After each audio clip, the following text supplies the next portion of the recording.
Wow. Okay, that was something. Howdy, my name's Wesley Butler. I'm the creator of the short film The Red Shadow, which you can check out on my channel. Please. So, I've been wanting to do a movie review series for a while now, but I never really knew which movie to start with. I was going to do one about Iron Lung back when it came out, but then I came down with a really bad sickness, like right after seeing it, so I couldn't really make one. But fear not, I have returned, and I will be doing a review on The Backrooms. The Backrooms! So, this movie stars Chitwell Chiwetel Ejiofor. We're just gonna call him Big C. Wait, no. So I know that the movie came out a few days ago, which technically means I'm a little late, but I literally only had time to go see it the day after it came out. So, here goes nothing.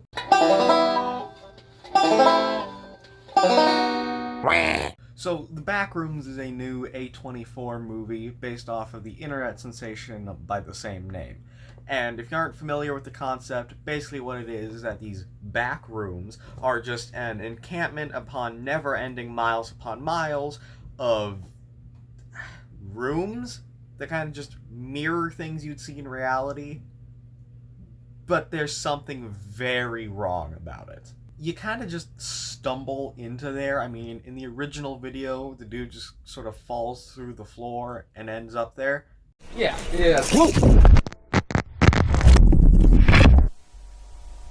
And this movie is no different. Also, I should probably mention that there's a bunch of monsters in there.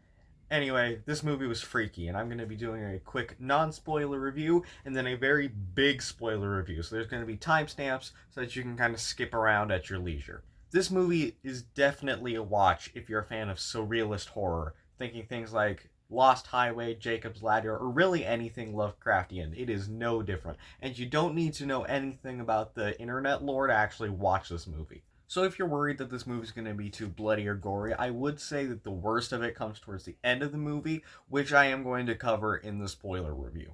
Outside of this, the film really relies on making you afraid by the way it feels. A lot of shots just hit that sort of uncanny feeling as if something is wrong, but you can't quite explain what is.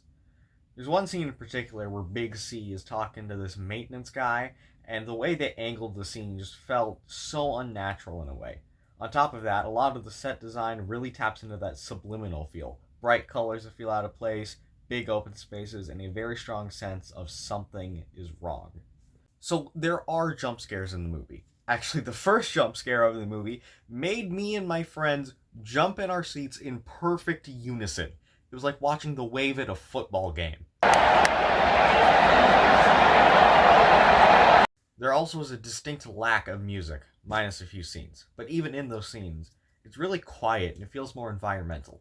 The movie fills the space with the humming lights we've come to know and the creaky footsteps as you walk down these endless halls. Also, they used the Half-Life door opening sound effect, which I find really funny. The acting was on par with what you'd want from a horror movie. Big C is an amazing actor, and Renee Rensive did a fantastic job. I'd never seen her in anything before, but she looked like her brain fried the moment she saw what was happening. The monster design was simple yet effective. You see this freaking 7-foot Shaquille O'Neal looking figure running at you like your name was Flint Lockwood. Just a second! I'm in the middle! And it scares the hair off of your head. Another amazing fact about this movie is how much of it was practical. The entire set was built, and while CGI enhancements were used, they were walking around actual back rooms, and the monsters were practical too. Notice I said monsters. And now comes the problems. There's not a whole lot of problems with the movie, but what there is, it really kind of pulled me out of it. My biggest problem with the movie is pacing. In the beginning, it really feels slow, especially when Big C finds the back rooms for the first time. It kind of feels like it drags on a little bit. And then it does a complete 180 at the end of the movie, and it's just chung chung chung chung chung. It jumps up to like 100 in a second. Another problem I had was that it just didn't explain anything. It doesn't explain what the Backrooms is, which I guess makes sense because no one is supposed to know what it is, but then it introduces a few side plots that just never get explained or resolved, And that's something I always hated about surrealist horror. I get that's the point, but I'd actually like to understand what the hell is going on. And the ending just, again, it didn't really resolve anything. Again, my biggest complaint with the movie is just pacing. I feel like if certain scenes had gone by faster and other areas of the storyline were kind of shown in for a bit longer or explained better, then it would have been fine. And now it's time for the spoiler review, so I'm going to give you a second to be able to skip to the end if you don't want to see it. Okay. So, the movie is about a guy named Clark. That's Big C. He's the owner of Captain Clark's Ottoman Empire, a failing furniture store he has to run in order to provide for his wife. And when I say failing, the prices are like 2 cents and no one's coming in. Okay, that's a bit of an exaggeration, but you could probably get a bed for like $15. Like, that stuff was cheap. Anyway, we learn very quickly that this has caused a massive rift between him and his partner, because he was kicked out of his own house and is now forced to live in the furniture store.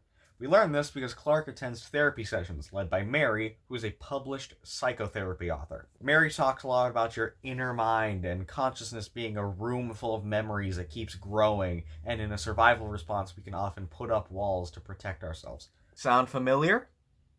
I must say it was clever foreshadowing. Backrooms in this movie works the way the good folks at Film Theory suggested. It's like an entity that is trying to remember what the world looks like, but is just getting it so wrong. Another really neat thing is that the backrooms are basically just a metaphor for Clark's mind. It's hidden, blocked off from the world, and whenever someone enters, they get hurt. It's confusing and unnatural, but he feels safe in it. That is until things go sideways. So Clark starts to investigate and map out the backrooms, and oh my gosh, can we get like an active timer for how many times I've said that? Like, holy shit. This exploration makes Clark start to lose a little, especially after he gets his 2 co-workers killed by who I'm going to start calling Spooky Man. Spooky Man is the main monster of this movie. He chases people around the backrooms and, well, eats them. Yeah, it's, I told you it was freaky. Anyway, Clark gets out and he wants to try to prove to Mary that what he's talking about exists. This eventually leads Mary to entering the furniture store and eventually the backrooms. After finding Clark, she gets kidnapped, and this is when the movie really jumps from like a 6 to 100 just out of nowhere. Clark has gone full Norman Bates and has tied Mary to a chair in a mock dining room where we find out that he has found a way of coexisting with the creatures. All of the monsters look like people, but they aren't.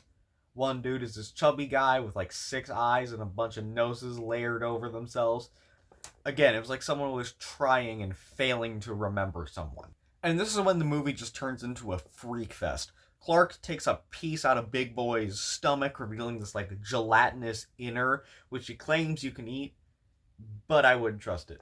Then he rips off the hair of one of the other monsters and like puts it on Mary's head to make her look more like his wife. It is so creepy. So I kind of had a hard time with this, because at first Clark is shown as like a normal horror protagonist, just a regular person who's very scared by what's happening, and then a few scenes later he's just Ed Gein. Like, there's supposed to be an amount of time that's passed, but it feels like they could have shown that a lot better. Anyway, it's now that it's revealed that Spooky Man is just a poorly rendered version of Clark. He's way taller, more smushed together, and very angry. Not like Clark wasn't already angry.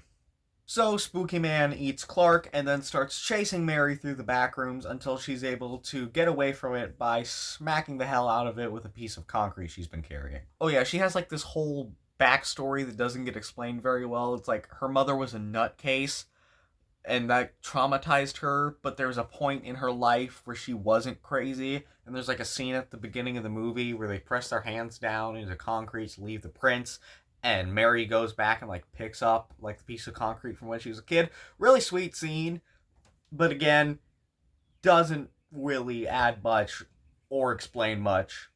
Besides this basically going nowhere, we then get to the end of the movie. So we understand from the start that there's people researching the backrooms, and Mary eventually finds these researchers, and there's this pretty short interrogation scene by this dude named Phil, where it's alluded to that she's probably going to be killed to make sure this information doesn't reach the public. After that, we get a little rendered montage of a bunch of scenes from the Backrooms, and then we find that the Backrooms has made a poorly rendered Mary. My problem with this is we just get no explanation as to what's happening, which I understand is the point. It's supposed to be the perspective of people who have no idea what's going on. That's what makes it scary, is how foreign it is. Actually, now that I'm saying that out loud, I kind of like that they did that. Never mind, I really like that they did that. Alright, I've done enough griping about what was wrong with it.